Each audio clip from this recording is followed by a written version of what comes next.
И по 10 месеци од поплавите во јануари и февруари годинава, кога страдаше и мостот на реката Брегалница кај Зрновци, на маките на овдешните жители им нема крај.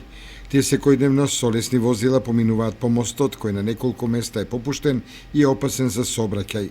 Општината Зрновци и градоначалникот Блаже Станков веднаш реагираа за состојбата со мостот и по неколку месечни договарања конечно е подготвен елаборат и техничка документација за градба на мостот.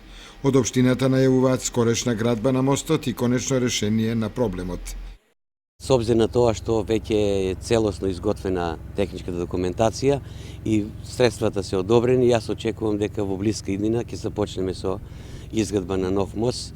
Навистина, можеби за граѓаните помина доста време, меѓутоа со обзир на тоа што ова време ни беше потребно за изготовка на техничка документација за која беа потребни повеќе фази.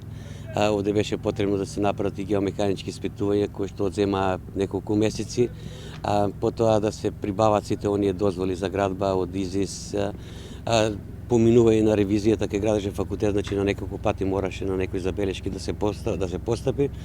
И со оглед на тоа што веќе се, реков, обезбедени средствата, јас очекувам дека во блиска иднина ќе започне со градба на мостот, меѓутоа со обзир на тоа што овој мост ние делимично го користиме за, тука мислам пред се на леки возила, мислам дека граѓаните може да се целиот овој терет да го поднесат.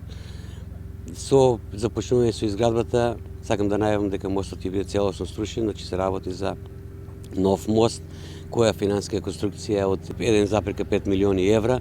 Мостот ќе биде современ, модерен мост со должина од 100 метри, така да овој новиот мост ќе ги исполнува сите услови за нормално одвивање на сообраќајот. Се чини конечно му дојде крај на проблемот со кој се среќаваат жителите на Зрновци во однос на сообраќајното поврзување со Кочани и со останатите општини од регионот.